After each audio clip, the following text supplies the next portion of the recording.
The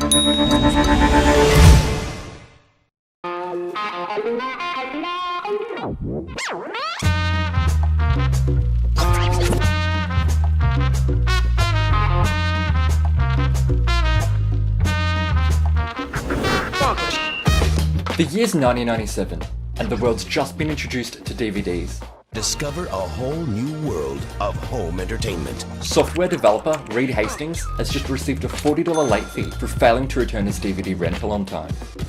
This small inconvenience is what sparked an idea that changed consumption forever. Netflix.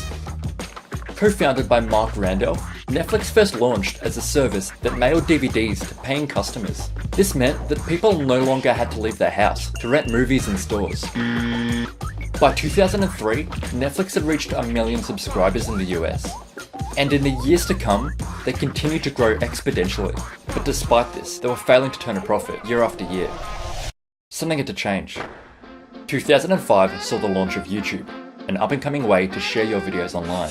And that's pretty much all there is to say. The following year, Amazon debuted their own service, Amazon Unbox, in which customers could download digital copies of films straight onto their computers. The way we consumed media was rapidly beginning to change, but Netflix could see what was to come. So in 2007, they introduced their very own streaming service, allowing members to instantly watch movies and TV shows online. Netflix went on to take the world by storm, soon spreading across the globe into 190 countries. Netflix. Rent as many movies as you want for only $8.99 a month. No late fees ever. Gone were the days that families would sit down and watch the same show together. As a result, live TV viewerships declined. Studies showed that people aged 18 to 35 spent 55% of their video watching time watching media after it's aired live. We were entering into a new age of television, and Netflix was at the forefront. In 2013, Netflix began making their own original content, starting with the political drama House of Cards. On release, they did something that at this time wasn't heard of. They released the entire season at the same time. This coined the phrase binge watching, which before now was unheard of. Now in 2019, Netflix has over 150 million subscribers. To put this into comparison, this is the entire population of Australia, Canada, the United Kingdom and New Zealand combined. We're now living in a golden age of streaming services. Netflix started the revolution, but many other companies have since jumped on board. With the growing number of services available, it means that in recent years, consumers are having to pay more for their content. A study in 2019 showed that the average American is subscribed to 3 to 4 streaming services. At an average of $8.50 each, if you were subscribed to 4 services, that would cost you $34 a month, or $408 a year. One of the biggest driving forces behind people signing up is the original content that they provide.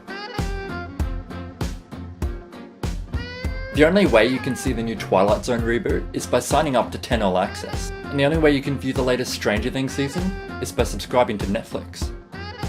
In 2018 alone, Netflix released roughly 1,500 hours of original shows and movies. But despite these numbers, only 37% of Netflix's watch time is actually spent viewing original content. With a huge new service about to enter the market though, these numbers could be about to change. In November of 2019, Disney is launching their very own streaming service, bringing in Disney classics, recent hits, and their own original content. Soon, the only way you'll be able to follow the recent Marvel movies will be by subscribing to Disney Plus and watching their exclusive shows. Disney's new streaming platform, Disney Plus, is giving Marvel Studios an opportunity to tell so many more stories that we haven't been able to tell before. Disney wants you to watch their content on their service. So there's a good chance that once Disney Plus launches, you'll see most of Disney's content being removed from other services. Disney is aiming to take control of the market by capitalizing on every property they own to get more people into signing up. If other studios continue this trend, it'll mean that our content will become even more spread out. If we'll want the same amount of content we're used to, we're going to have to pay more. So do you stick with one service but miss out on the next wave of Marvel movies? Is the new Twilight Zone reboot really worth $10 a month? Whatever happens, our future is shaping to become more governed by streaming services, as the age of the DVD is slowly becoming extinct. This leaves us with one question. When the next service launches, will you be signing up?